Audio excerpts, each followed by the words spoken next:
प्यारे बच्चों, आज हम आपको बताएंगे भ्रूण कोश के बारे में, जिसको हम एम्ब्रोई सेक बोलते हैं। तो भ्रूण कोश में कुछ कोशिकाएं होती हैं, यानी जो परिपक्व भ्रूण कोश होता है उसमें कुछ कोशिकाएं होती हैं, कुछ केंद्रक होते हैं। तो आप कैसे पहचानेंगे कि भ्रूण कोश में कितनी कोशिकाएं, कितने केंद्रक होते हैं? तो हम आपको एक ट्रिक बताते हैं। वो ट्रिक है कस, यानी का सा कस। का से कोशिका, यानी का से कोशिका और सा से सात, यानी कोशिकाएं 7 होती हैं। और जितनी कोशिकाएं होती हैं उसमें एक बढ़ा देंगे, उतने केंद्रक होते हैं।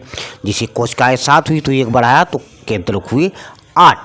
या इस तरीके से समझे, जैसे सी और एस, यानी सी फॉर सेल यानी कोशिका, तो कोशिका कितनी हुई, और एस फॉर सेवन यानी जो भ्रूण कोश होता है, एम्ब्रोई सेक होता है, उसमें जो कोशिकाएं होती हैं वो 7 होती हैं। अब वो कौन कौन सी कोशिकाएं होती है उसकी भी ट्रिक मैंने एक बनाई है, बहुत आसान तरीके से। आप पूरा देखिए, समझ में आएगा। तो उसकी हमने ट्रिक बनाई है एसाक, यानी ESAC। अब ई फॉर इग होता है, यानी अंडा होता है, और एस फॉर सिनर्जिड, और ए फॉर एंटीपोडल, और सी फॉर यानी केंद्रीय, जिसको सेंटर बोलते हैं। तो इसका हमने कोड बनाया है, यानी कौन कौन सी कोशिकाएं, ये तो हमको पता चल गया कि 7 कोशिकाएं होती हैं, 8 केंद्रक होते हैं, हमने आपको ट्रिक बताई। लेकिन एसाक दोनों में है, चाहे कोशिका हो चाहे केंद्रक हो। तो जो कोशिकाएं होती हैं उसका यानी जो कोड वर्ड है तो 1231। तो कोशिकाओं का कोड वर्ड है एसाक में 1231, और एसाक में केंद्रों में कोड वर्ड है 1232। जिसे कोशिकाओं में 7 में एक बढ़ाया था, इसी से 1231 में यानी केंद्रक के लिए हम एक बढ़ाएंगे तो 1232 हो जाएगा।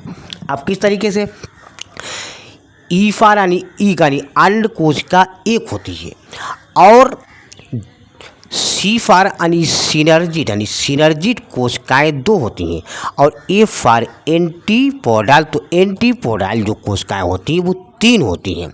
और जो केंद्रीय की कोशिका होती है यानी सेंट्रल वाली सेल, तो वो 1 होती है। ये तो कोशिकाओं में हो गया, लेकिन हमने केंद्र में एक बढ़ाया था यानी 1232। तो ई फॉर यानी इग यानी जो अंडा कोशिका होती है उसका 1 केंद्रक, और जो सिनर्जिड कोशिकाएं होती हैं उनके 2 केंद्रक, और जो एंटीपोडल होती है उनके 3 केंद्रक, और जो सेंट्रल यानी जो सेल यानी केंद्र की कोशिका होती है उसके 2 केंद्र। तो कुल मिला के 8 हुए, और यहाँ कुल मिला के हुए हमारी 7 कोशिकाएं। अब इनके कार्य अब इनके कार्य क्या है, यानी ये कुछ ना कुछ करती होंगी, तो उसके बारे में समझेंगे। अब देखो, ये हमने बनाया है 1 2 3, ये सब एंटीपोडल है, पोलर न्यूक्लियाई है, ये सेंटर सेल है, और ये हमारे यानी सेल है, और ये सिनर्जी ने 1 2, और ये फिलिफॉर्म एपरेटस से उंगलियों के समान होते हैं। तो उनके हम कार्यों के बारे में समझेंगे बहुत आसान तरीके से। तो पहले हमारा ये एंटीपोडल हो गया। तो एंटीपोडल के क्या कार्य हैं? तो एंटीपोडल कोशिकाएं जो निषेचन होता है, निषेचन के बाद अंडे की कोशिका को पोषण प्रदान करते हैं, और जो भ्रूण थैली होती है उसके विकास में सहायता करते हैं। ये हमारे एंटीपोडल यानी कोशिकाओं के कार्य हैं। अब उसके बाद आता है ध्रुवीय यानी पोलर न्यूक्लियाई। इनके भी कार्य कुछ ना कुछ होंगे। तो क्या कार्य हैं हम आपको बता रहे हैं। तो ध्रुवीय केंद्रक यानी भ्रूण थैली में ध्रुवीय नाभिक मिल करके एक द्विगुणित केंद्रीय यानी कोशिका यानी सेंट्रल सेल बनाती हैं। ये केंद्रीय कोशिका भ्रूण पोष के विकास में एक महत्वपूर्ण भूमिका निभाती है, और जो भ्रूण को पोषण प्रदान करती है। ये हमारे यानी ध्रुवीय केंद्रक के कार्य हैं। उसके बाद ये सिनर्जिड जो कोशिकाएं होती हैं 2, इनके मुख्य रूप से ये पराग नलिका को एक मार्गदर्शन तथा उसके कार्य में महत्वपूर्ण भूमिका निभाती है।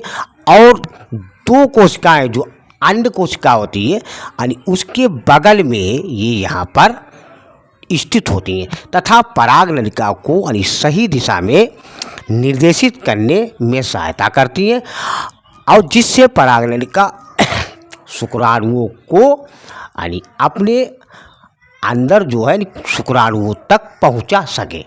उसके बाद ये जो फिलफार्म, ये उंगलियों के समाने एपरेटस, इनके कार्य क्या है? तो ये फिलफार्म जो उपकरण होता है का मुख्य कार्य पराग नलिका को यानी जो सहायक कोशिका होती है यानी सिनर्जिड की ओर निर्देशित करती हैं और उसमें प्रवेश करने में सहायता करती हैं। यह पराग नलिका को सहायता कोशिका में प्रवेश करने में यानी मदद करता है, जिससे यानी युग्मन यानी फर्टिलाइजेशन हो सके। बच्चों, ये हमारा भ्रूणकोश और उसकी केंद्रक और उसकी कोशिका और उसके बारे में बच्चों लाइक, सब्सक्राइब, कमेंट जरूर कीजिए।